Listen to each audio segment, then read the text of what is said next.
Já, þú steinn Laugarneshlaupið núna. Já. Hvernig er lagst í því? Bara mjög vel. Bara ótrúlega gaman að vera mættur hérna enn eina ferðina inn í Landmannalaugar og spenntur að hlaupa af stað.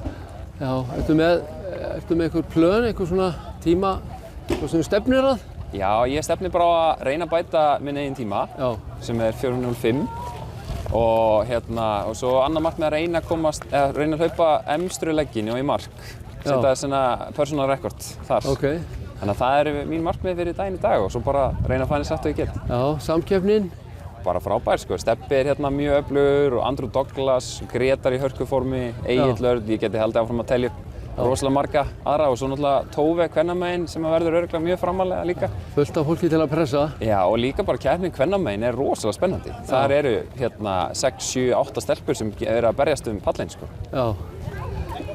Þú varst í Dyrfjallahlaupinu og varst að gera fína hluti þar núna fyrir ekkert svo mörgum dögum. Já.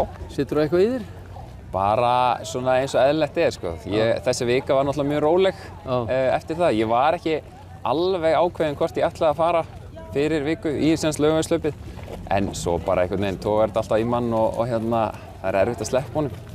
En ég vona að það sitt ekki ómikið í mér í dag. En það er alltaf auðvitað ekki, maður myndi ekki leggja upp fyrir neitt að keppa kannski viku fyrir hlaup. En Laugarnes er ekkert svona, ekki beint kannski stóra markmið í ár, þannig að mér fannst þetta alltaf að ég gera þetta svona. Já, bara svona sem bara gott rúll og fleira. Já, þú veist, maður tekur alltaf allt úr sér þegar maður er mættur á keppnisstað, það er ekki það. En svona, ég er ekki búinn að leyfa honum að hafa kannski eitthvað rosalegt svona, það var engin hringur utan hlaupið í dagatalinu beint, sko. Nei. En auðvitað þegar maður er mættur þá er maður alltaf að fara að keppa 100%. Já. Hvað en í haust? Ertu sumarið og haustið? Ertu með einhverja hringi í dagatalinu þar?